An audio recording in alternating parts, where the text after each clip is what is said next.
Beautiful people, welcome back to our channel and thank you so much for joining today. Okay, Milton, do you suggest or can you say that I should move with my kids to Canada and or can you say that I should leave them back to Nigeria? This is a question someone asked me and I want to talk on some things here so that we can both reason it. And if you also intend to move abroad, you should also put these things into consideration. Now, first part, I will talk about the general things, then I will talk about the visa application. But first, if you have the resources, okay, to move to Canada with your family, not just kids, we are now talking about family. You can move to Canada with your family, not just Canada, but other countries. But again, you are going as a student, right? Let's assume that you are moving to Canada with your whole family. Now you as the mother, you are studying and the father is going to maybe on an open work permit, which means that he is going to be working full time. Now remember, as the mother, kids have to rely more on you. As parents, I understand the bond between the child and the mother is usually very compatible.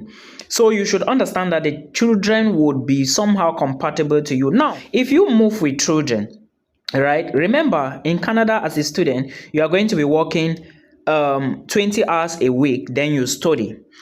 If you are now in a university and you are studying, school alone is not going to be easy on your own part. This is fact I'm telling you. Remember, when you finish your study program, you need to apply for postgraduate work permit. Then after the postgraduate work permit, you need to apply for what is called a PR. And after PR, you go to citizenship. If you do not study well to graduate within the time you need to graduate, it is going to be a very daunting task on you. So that is why I will not advise, me as a person, I will not advise you to move together with your family on the first go. Because one, you have a lot of school work to do. Secondly, you have a lot of assignments to do. You have a lot of internships to do. All right. Even if you are not doing internships, you still need to work. And let's put this aside. What happens in the case when you are just new? Let's assume that maybe you get an accommodation, a temporary accommodation, not a permanent one. And definitely you are still struggling to look for yours. How are you going to cope with the kids? Okay. How are you going to be managing yourself? All these things, you need to put them into consideration. That is why, because when you are new to a particular country, you need to put a lot of things into consideration. For a country like Canada, you need to get your SIM card, you need to open bank accounts, you need to get some specific things that are going to make you legal in that particular country. So moving with kids is going to stress you on the first go. This is facts, guys. This is not even, so I'm of the opinion that if you can move alone, try and move alone. Then when you study, you do all those things because it's going to stress you. Remember, you are also going to struggle to hustle. You do all those things, you finish with school, or even if you do not finish with school, right, when you are about to finish the program, at least you should have saved some money for them to come in. Because when they come in, the load will still be monitoring too. You will be paying your fees, you'll be feeding the house. So though somebody is going to be working, but again, it's still going to be heavy. So leaving them back in your home country is going to help you a lot. This is fact I'm telling you. Now, let's take a look at the case where you have to apply for the visa. Remember, we are not talking now about the issue of moving with them on monetary terms or aspects or emotional support. We are not talking based on visa requirements.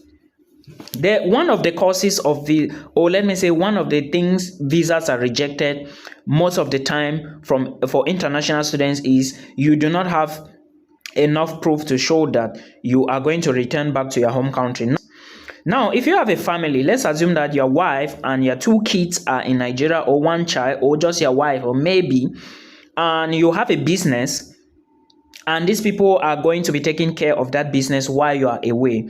Now, you have 3 people, your wife, your first child, your second child, and your business. You have 4 things that can cover for you. Now, you are going to be using your family, telling the visa officer that you have a very strong family, and because of the bond you shared with your family, you are definitely going to return back to Nigeria or to Cameroon and look after your family because of your 2 kids and your wife. You are leaving them behind because you just want to study this program and return back home. You understand? That is one point. Now, because of your business and due to the fact that you want to expand your business, you are going to finish the program as early as possible and return back home because of the above reasons I just gave you. Now, you are using these people, your business, your family, as what we call home ties. This is going to help you get your visa approval quickly. Forgetting the part of the money. Now, let's come to the part of the money. Remember, if you want to move with family to Canada, the number of people, the more money you need. For example, I think the first person need like $4,000. I can't remember. Now, let's assume that maybe you have just your 13 million or 14 or 15 million and you want to put, and it's in your bank account, you want to apply for your visa. And again, you go and you carry your wife, your 2 children, and you put into the scene. Now, you see that instead of you needing just 13 million, you may need over 22 million. Now, if you do not have this money, how do you intend to get the visa? And never you apply for a Canada visa where you have little money in your bank account. Little money is better. The money should be more above. It shouldn't be less, because the less the money, the more problems you are going to encounter when your visa application is required. So if you ask my opinion, I will tell you that moving to Canada with your family at the beginning, especially when you already have children, is a no for me. Don't do that, guys. Don't do that. It's going to stress you a lot. I know what I'm talking about. It's going to stress you so much. Now, we have trashed this issue of should I move with family or not. This is my say, what I can say.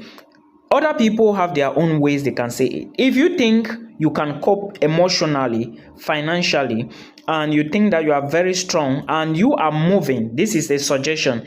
If you think that you can cope and you are moving with you, yourself, and your husband, then I can say that you guys can move with the kids. But again, or if you are just 2, you can move, because now maybe the other person is on an open work permit. He will be working while the other person is going to school and equally working. In this case, there is no issue. But if you are moving with kids, it's going to be very difficult, because in here, nobody is going to look after your child.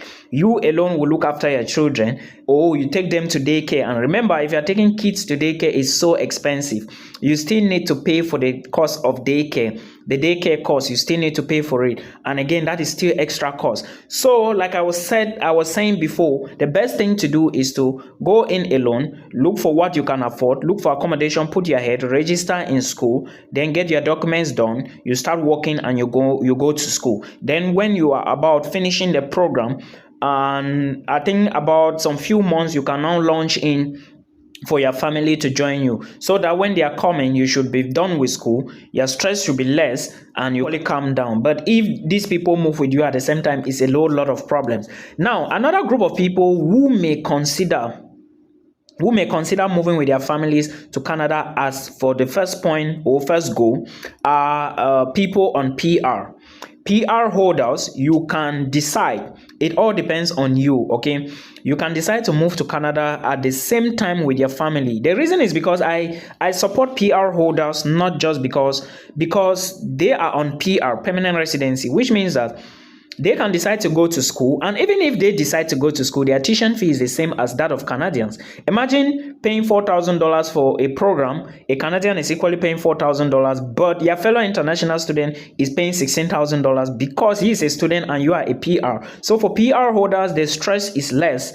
I can suggest or I can advise them to always move with their families at once. Of course, when you're applying for PR, there is a tendency you can always add your family, depending again on budget. So moving to Canada as a PR holder who is a family member with your family is great. That's the best. Okay, but if you don't have the money, you have no choice. The best thing is that at least one person should go in, then struggle and pick the other people, take the other people so that poverty can reduce in the family. I know some people will still come and be like, Milton, you must not travel to Canada before you reduce poverty in your home country. The truth is that most families now, okay, if 2 people, 3 people in a family of 10 travel abroad, the tendency is that family will be very rich in very few years. That is a fact. This one, nobody needs to tell me anything. This is a fact I'm telling you. Okay, so and if you also see that you are not welcome where you are, what are you doing? You move immediately and better your life, right? So this is the advice I wanted to give. But if you want to move abroad with your family, and you are thinking that Canada is not the best option, why not? You can check other places like Sweden. You can equally check Finland. They are also accommodative, and you can equally start your life from here. But it will never be like Canada, because Canada, you get easy PR, easy citizenship, easy in the sense that 3 years, 2 years, 3 years, you are good to go. But in all these countries, you need to study their language, whereas there is no language barrier in Canada. So you have to put all this into consideration and make a decision well. I'm just explaining this because 2024 is by the corner, and a whole lot of things will be in motion. I hope the video helps you. Till we meet again in another one.